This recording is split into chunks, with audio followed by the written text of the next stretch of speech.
Hello and welcome to the Everything is Black and White podcast. Andrew Musgrove here, joined by Mark Douglas. And the news we've all been waiting for has finally broken. Eddie Howe has been confirmed as the new Newcastle United head coach with a deal lasting until the summer of 2024. Of course, that could be extended if everything goes well, which we hope it does.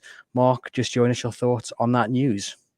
Yeah, obviously after last week and the sort of surprise of Unai Emery, this is a much more predictable development. I think for Newcastle United, we knew that Eddie Howe was their number one choice, and after I think some wrangling around backroom staff over the weekend, he's here, and I think it's great news. Good to have it done early on. Obviously, by the lack of official photos on the website and the fact that we've not yet received a sort of video interview and the big kind of announcement that way, I assume that he's keen to just get down to work. Doesn't look like he's done an official photo shoot yet, and we're sort of being told the details of his first press conference will be unveiled in due course. So clear that they wanted to announce it today. They wanted to kind of get rid of some of that uncertainty that's been around things, and now we all know where we're going. I'm really delighted. I've done quite a lot of ringing around people who've worked with him and people who know him in the last few days when it's become clear that it's going to be him. And to a man, they all speak really highly of him. I mean, you often get that with new managers coming in that, few people sort of want to say that they're not great. But, all the people up in Bournemouth, obviously we all, a lot of people were concentrating on the fact that he did get them relegated at the end of last season. But people that you speak to who worked with him in Bournemouth sort of say, look, don't underestimate what he did at that football club. He transformed them from very much, not just in terms of their results on the field, but he transformed the whole club. His drive, his meticulous planning. He's a workaholic manager. I think he's a 6 a.m. till 6 p.m. kind of guy, or beyond. He really is. He really does seem like a pretty good fit for Newcastle United. And I'm happy with the appointment. I think it possibly. Although Emery, I think, would have been a great appointment and would have been a real coup for Newcastle. Possibly at this stage in the journey, this might actually be a better fit because he's coming in. He's probably got a little bit more experience in the kind of area of the Premier League where Newcastle are. And I think his vision will probably align a little bit more with Amanda Staveley and the consortiums, and potentially with whoever it is that they get in as director of football. And I've spoken to 2 or 3 people who are interested in the director of football job, or know people who are interested in the director of football job, all who speak really highly of Eddie Howe. He's got a very good reputation in the game. You mentioned there the relegation at Bournemouth, but he's gone away. He's watched a heck of a lot of football. He's gone around Europe. He's spoken to experienced managers. So he hasn't just sat back and he hasn't felt sorry for himself. He's gone out and gone, you know what, I do need to improve as a coach. And he's coming at Newcastle, hopefully, with a man who's got fresh ideas and has indeed improved in the time he's been out of the job. Yeah, I think there's a real thirst for improvement from Eddie Howe. It feels like when you speak to people about some of the little things that he does around the training ground, I think he got involved in everything at Bournemouth. He even did some of his own video analysis at times. He'd be providing clips for the video analysis team. I think if anything, possibly he needs to delegate a little bit more from what you hear from people. But I think what's really great about him is that he's obviously got that real sharpness to him, an edge. He's a young coach. Okay, he's been in the game for quite a while, but he's very modern, progressive. Embraces data, but he's also, he's a guy who likes to coach. I think he will coach this team. He's a man who will get his boots dirty on the training pitch. He won't delegate to the rest of his coaches. There are times when probably they will take sessions, but Howe will set the tone from the top. There's a few things in there that remind me when I listen to people talking about him of Rafa Benitez, in that thirst for continual knowledge. You mentioned there about some of the managers and the recruitment people that he's spoken to. He spent time with Michael Edwards, who's Liverpool's kind of genius, basically. He's helped, along with Jurgen Klopp, to transform the club. But, so I do think there's, it's a different kind of appointment to Steve Bruce. Look, I know Bruce has taken a lot of criticism in the weeks since he's gone to the job, since he left the job.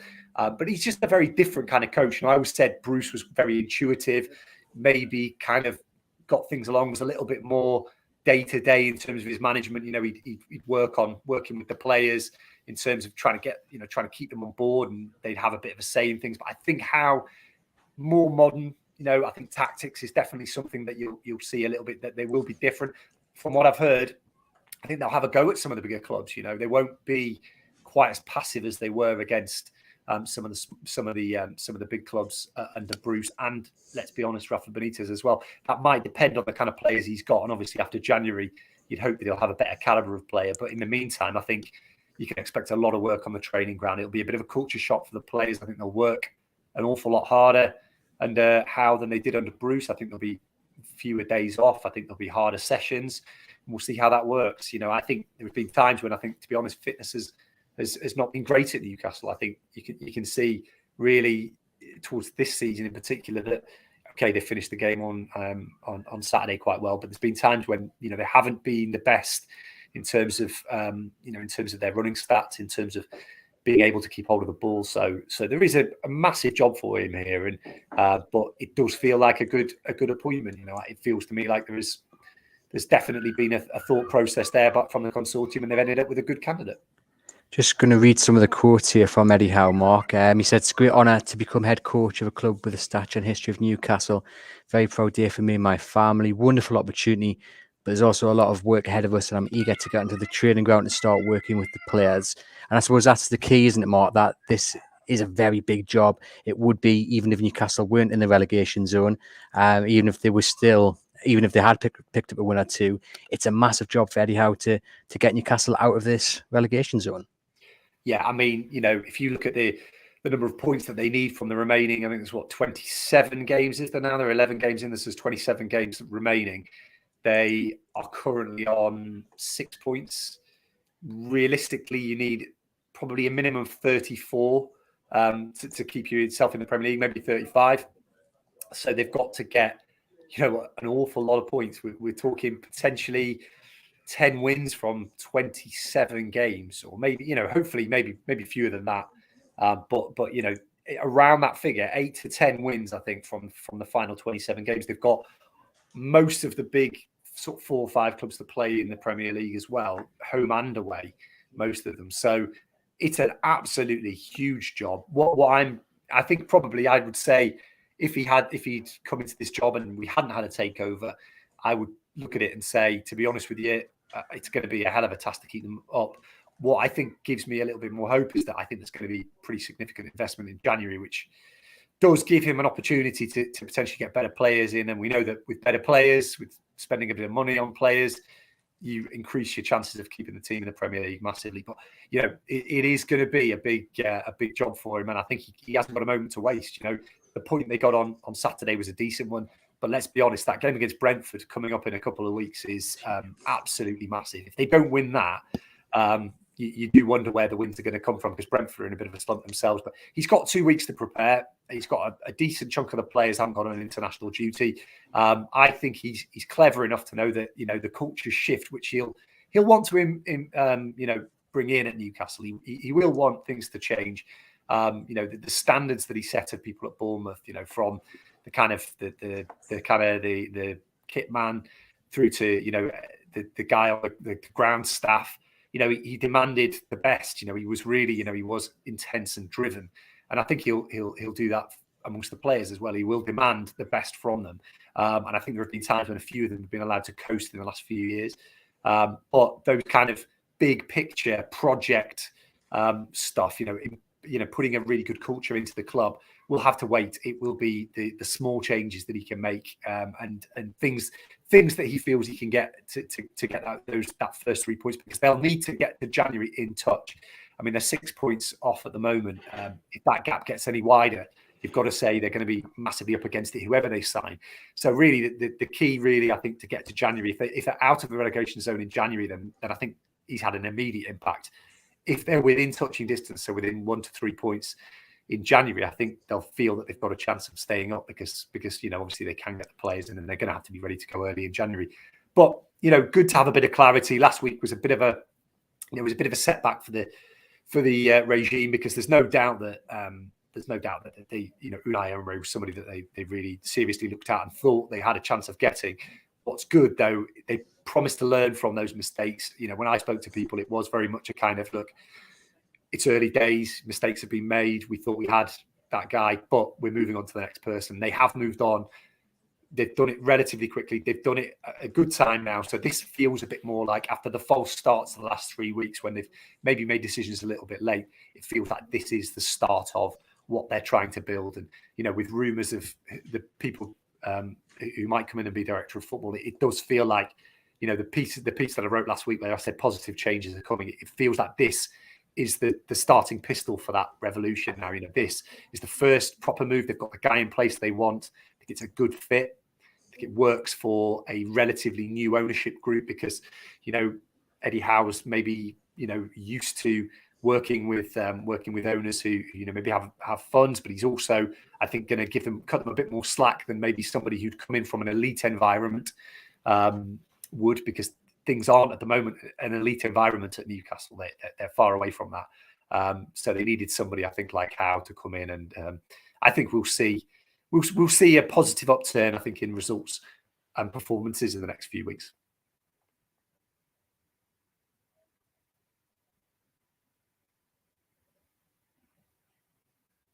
Sorry, am I back? Yeah, sorry, my mic's You're back disconnected. now. So I'm back here. We're going to let Mark get off now. Thank you for joining us, Mark. We'll welcome in Matt Ketchell, who is one of our football editors. So here is Matt. Matt, just give us your initial reaction to the fact Eddie Howe has been appointed as Newcastle's. Yeah, really happy, really excited. I think Newcastle fans for a while now have just wanted to get on with this now and get a new manager in place and start to look to the future. It feels like an age since Steve Bruce left the club. Three games, 2 points. I think the club clearly needs a bit more direction, and after all the uncertainty of the last 10 days, it's finally great to just see Eddie Howe's name on the official website on chroniclelive.co.uk. It's all official, and I can't wait now for his first interview, for his press conference, hear what he says. Can't wait to see the first shots of him on the training pitch in the the training gear. Can't wait to see him in 12 days' time take the team at home to Brentford. Think how good the atmosphere is going to be at that game now. It's going to be fantastic.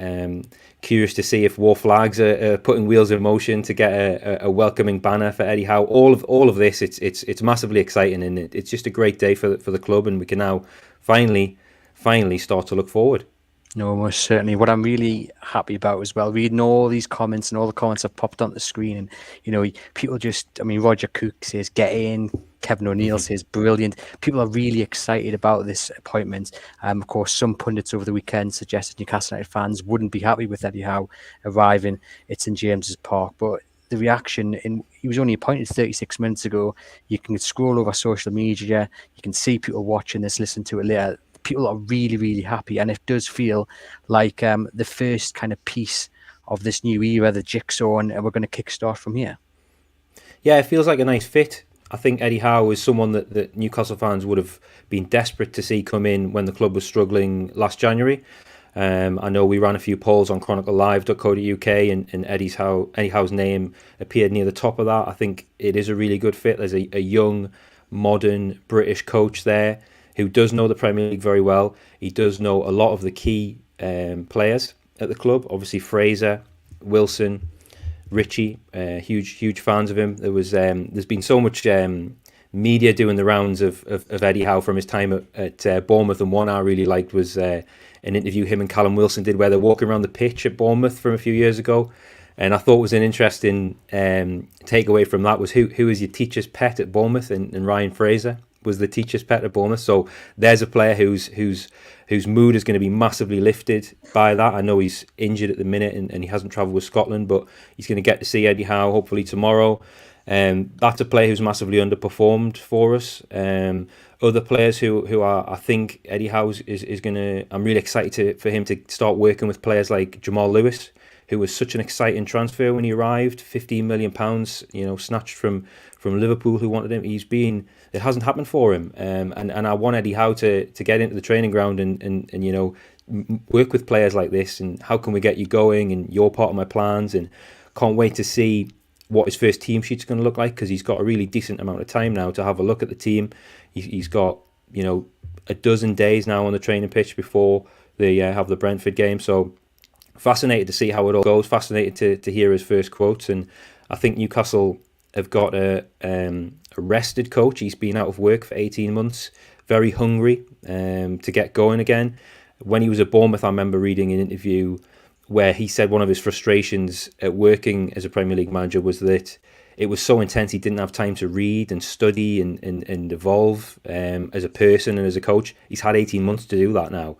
Just think of how he spent that time. I'm sure he'll have been out and about, visiting training grounds, going around Europe, going to America, and just, he seems to be like one of those kind of sponge managers who takes it all in and likes to try and improve himself and improve his players every day. So I think we've got someone who's really up for it, who knows the league, knows a lot of the players, and hopefully that's going to translate into wins and points for Newcastle, because that is what they urgently need between now and the January transfer window.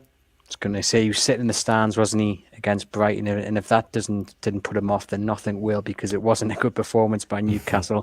Improved in the second half, but they're still without a win. At times they looked really, really poor against what is a very good Brighton side, and but it looks like obviously he's taken in that game, and he would have taken whatever positives he saw from that 90 minutes. And like you say, the next 2 weeks are going to be really, really important, because it leads on to that Brentford game, which is a must-win for Newcastle United. I think it is, yeah, and I think we've given ourselves a fantastic chance of winning that game now by getting the manager in and getting him time with the players. He obviously was in the stands. I think that took a lot of players by surprise. They might not have expected to see him. I don't think Graham Jones and the staff thought they were going to see Eddie Howe, but he was there, and that was the statement of intent, wasn't it? That was when we knew this was going to happen. It was a question of when. Now it has happened, and now we can crack on. And yeah, the first half was as bad as it has been this season. So he's seen Newcastle at the worst, but I thought Newcastle were much improved in the second half. There was no immediate change at half time. It was the players rallied themselves, and there was glimpses of a team spirit there and a fighting spirit. They could have snatched it at the end. It would have been the most undeserving 3 points I think Newcastle have got in a while, but they could have snatched it at the end. That would have been amazing, wouldn't it, if they had got those 3 points? But they got a point. They lifted themselves off the bottom of the table. So take those little positives and run with them. And yeah, it's going to be fantastic. The Brentford game at home, sold out St James's Park, new manager in the dugout. It's exciting times, and can't wait to see it all unfold.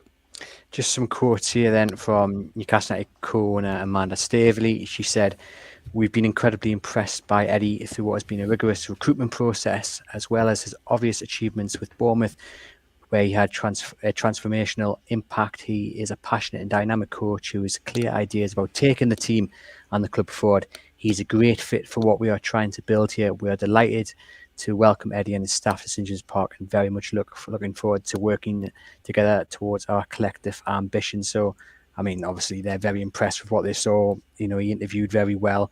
I mean, it's a bit of a gamble for some to take Eddie Howe after what happened at Bournemouth, but also, I suppose, in a way, Eddie Howe was looking at this, and we've mentioned where Newcastle in the league. It's a bit of a gamble for him to come in to Newcastle when, the squad is lacking depth. It is lacking a bit of quality, and they are lacking, just that ability to get wins. Yeah, they're lacking points, aren't they? I think looking at it, it is the best pound for pound managerial appointment they could have made. They obviously tried to get Unai Emery, and that I think he proved just to be out of reach of the club at the minute. The timing wasn't right for whatever reason. And the next best option was Eddie Howe. I admired the ambition of the owners for going for someone like Unai Emery, but perhaps it wasn't meant to be. And they've got now in Eddie Howe someone, like I said at the start, he's a good fit. I really like that he's a diligent, deep thinker, very modern coach, and he's had teams who haven't had the best resources, haven't had the best playing squad, but he's proved he can get results. I mean, Bournemouth, pound for pound, they were punching way above their weight. So just think, if you get someone in, if you can get through to January in touching distance, like Mark said earlier in the stream, from safety, then he's going to have money to spend in January. We know that, and he'll also get to have a good look at his players and work out who isn't up for this, and he'll be able to get rid of some deadweight players. There's no room for sentiment now. If a player is underperforming, they're taking a place up in the 25-man squad. It's a packed squad, 4 goalkeepers. They need to get rid of players before they bring players in. So he's going to have to make some huge decisions, and he's got 9 games to work out who the men are that are going to keep Newcastle in the league.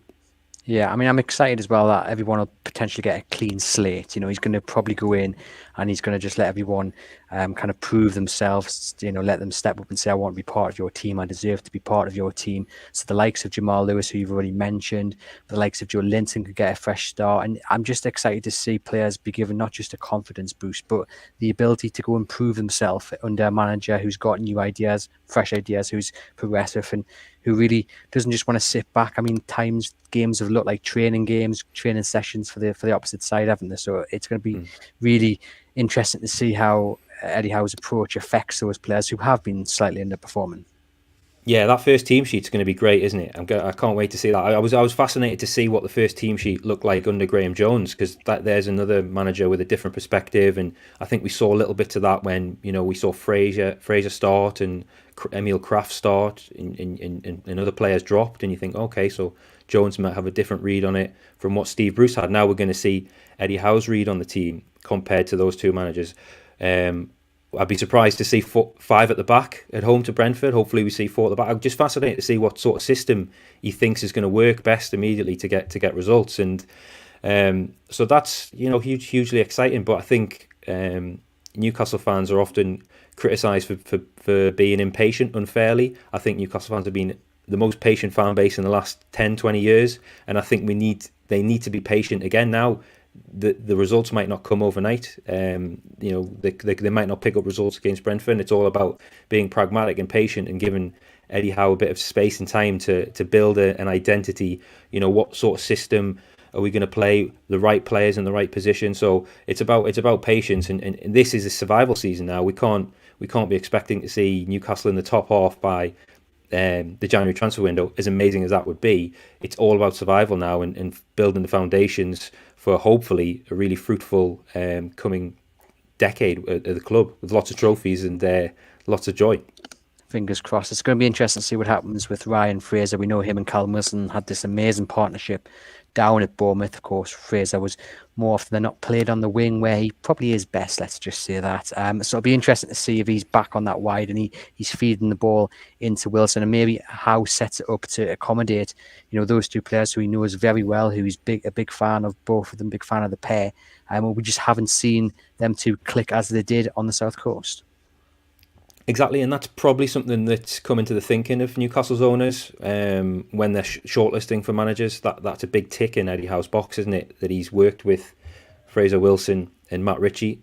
I think they're 3 key players now in the dressing room. They'll be speaking to the players. Everyone's going to be asking them what's he like. They know him really well. They played the best football of their careers under him, arguably. So I think they're going to be 3 big allies for Eddie Howe, and I expect to see them playing more games. But also, I want to see him getting the best out of players who are underperforming. Players like John Joe Shelvey, Emil Kraft, Lewis, who I said, Joe Linton, hugely underperforming. Can Eddie Howe work out how to get the best out of Joe Linton? Is he a striker? Is he a winger? I'm fascinated to see if Eddie Howe develops him or cuts him loose. This is it now. It's going to be interesting though, because like you say, there's 9 games to the January window, and in that time he can't really do anything with this defence, which looks slow, it looks laboured. I mean, against Brighton, I had a tweet ready to put out that every time the ball comes in Newcastle's box, the defenders just surround that one man. And I thought, well, I'll just wait and see if it happens again. And it happened 3 times in the space of 5 minutes, and it seems to be every time. So that comes down to organisation, but you can't really improve kind of the speed of the defence, because they are, unfortunately, they're older, and he's stuck with them players, and it'll be interesting to see how indeed he does improve the defence. And he's not really known as a defensive manager, is he? So that's another element that'll come into it. Yeah, the defence clearly needs to be his first port of call. I think Newcastle are kind of middle of the table for goals scored, but very near the bottom for goals conceded. So defence is the obvious first port of call. It was interesting playing Brighton, wasn't it? Because Newcastle and Brighton were promoted in the same season, and Brighton don't seem to have as many players kicking around from their Championship campaign as Newcastle do. There's a lot of players at Newcastle who played in the Championship, and I think that's an indictment really of the lack of investment, the lack of progress. So he has to work with what he's got, and he'll have probably been having these discussions with the club for a number of weeks now, so he will have been looking deeply into what he has, the history, the background, the strengths and weaknesses of the player. So I imagine he'll have an idea of where he wants to go with it, and how he can get the best out of the players that he has at his disposal from the 20th of November, because he has to. And hopefully there's a bit of new manager bounce there as well. Players might have been playing within themselves or been lacking a bit of motivation. There's huge motivation now to play for a new exciting young manager and be part of this project for the next few seasons at least. So it's kind of make or break for players like Lascelles, Kieran Clark, Fernandez. They have to play out their skin now if they want to be in this team, and hopefully they will. Yeah, fingers crossed. You mentioned the poll earlier on in the stream, Ketch, and it was back in April when we asked about Steve Bruce's future. 14,000 people responded in that, and 26% said they wanted Howe to replace Steve Bruce. Howe was top of the list. And then a couple of weeks ago when we ran the new manager survey, Howe got 11%. So, there is big support for him. Like I say, the reaction's been overwhelming in his favour. I think, like Mark said earlier as well, it's just good to get some clarity, and we can now look forward instead of wondering who's actually going to take the club forward. It's going to be Eddie Howe, and now we can start to build and hopefully get some points on the board and look towards the January window. Exactly. Now, minute by minute, the club's chances of survival improves, because there's someone there with a plan and identity that he'll be unveiling to the players from tomorrow. The players are back in tomorrow afternoon. They might come in earlier. That might be a new thing for them. Earlier sessions, more sessions. I think that's a big thing about Newcastle at the minute. I don't think they have been the potential's been wrung out of that squad, and now I think it will be. I think there'll be no stone left unturned from Eddie Howe. He's a big fan of John Wooden, the famed American basketball coach who was a huge figure in American sports in the 50s, 60s and 70s. He was a coach and a teacher, and Eddie Howe's kind of values as a coach have been modelled on John Wooden. He's a big reader of his books, and it's all about patience and faith and finding the route to winning and being the best you can be every day. And his method for improving his players, John Wooden, was all about conditioning, and he was painfully demanding of every player and pushing them to exhaustion, and that was it. That's what Eddie Howe's coaching philosophy seems to be: developing players to be the best they can be, and to do that he has to develop himself as well. And I think he's quite hard on himself and works long hours and demands the best from himself. And he wasn't famously the best footballer when he was a player himself, but I think he was content in he got the best out of his own ability as a player. And now it's all about getting the best of his ability as a manager and projecting that onto his players. So hopefully now we're going to see a pretty decent Newcastle squad, I think, but hopefully we'll see the massive potential in there, and then he can add to that in January with some fresh faces, which I think is what we need to see now. Yeah, definitely. Maybe some youngsters getting a look in as well. Apparently he's going to travel up tonight and meet the players and then take training tomorrow, which is going to be key. And then we'll probably have, as Mark said, a press conference later in the week. And I mean, the important thing is that this is now being confirmed because of the sackings of Dean Smith and Farke down at Norwich. I know Warnock went at Middlesbrough as well. Obviously, Wilder's come in there, but there would have been plenty of clubs interested in Eddie Howe. So it's really key that Newcastle have got this one over the line, to use a popular phrase of Alan Pardew. Yeah, well, it was worrying, wasn't it, on Saturday afternoon when stories broke that the deal might have stalled, and then you see there's the like you say, the managerial vacancy pool is now bigger, and we're wondering, are we going to lose a manager again? Because I think it was disappointing for Newcastle fans to lose Unai Emery. There was a 24-hour period there when everyone, including us journalists, thought that Unai Emery was going to get the job, and then to lose out on that was disappointing. So it was important really to quickly turn their attentions to a new person, and that person was clearly Eddie Howe, and they had a bit of work to do to get him over the line. But now it is done. We have a manager now for the foreseeable future, but then there's other clubs like Norwich and Aston Villa who might have been shopping in the aisle where Eddie Howe was, but now he's off the market. So we'll leave it to those clubs to sort out their problems. The international break is obviously a natural time to break away from your manager if you're going to think about a change, because then they get the breathing space to bring in a new man and acquaint them with the players. So Newcastle are getting the maximum amount of time now out of that situation. 12 days on the training pitch is going to be really valuable. And like I said, excited to hear his first words, which will be tomorrow, and excited to see the first images, and then can't wait for that game at home to Brentford on the 20th of November.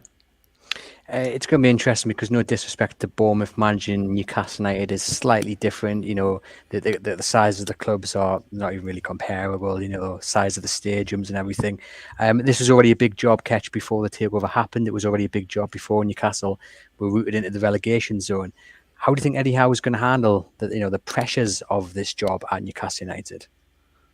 Well, I think he can handle the pressures of the Premier League, and that is the $1 million question you've asked there. How does he handle the demands of a fan base who have a big history of success? Really, Newcastle's does have a huge history. They haven't won a trophy since 1969, no domestic cup since 1955. So that is a long wait. So there is a demand to see a trophy, and he's been brought in to try and deliver that. So at Bournemouth, everything he did, even when he went down, I don't think he would have had a huge backlash because of what he achieved with that club. He took that club from League Two to the Premier League. So everything he did beyond League Two was brilliant. So he will have to reset his mind because there is expectation here because there's a lot of money, and Newcastle fans haven't had a lot of success. So Newcastle fans want to see success. They want to see progression in cups. They want to see the team back in Europe. So that will be Eddie Howe's remit, and they want to see the team survive. So he needs to. He's under pressure to help them survive, and there's a big microscope now on the club because of the money that's involved now. So everyone's watching. Everyone's probably wanting Newcastle to fail. I do get that sentiment that Newcastle are now everyone's least favourite club, and clubs might enjoy beating Newcastle and seeing them fail. So he has that added pressure, but he strikes me as a very calm, measured, collected guy, very comfortable, very well read. He will know what he's getting himself into, and I hope he makes a success of it. No, fingers crossed. And what I'm loving is just the positivity that has come with this announcement. Yes, you've got the clarity, but you've got so much positivity in the comments on social media.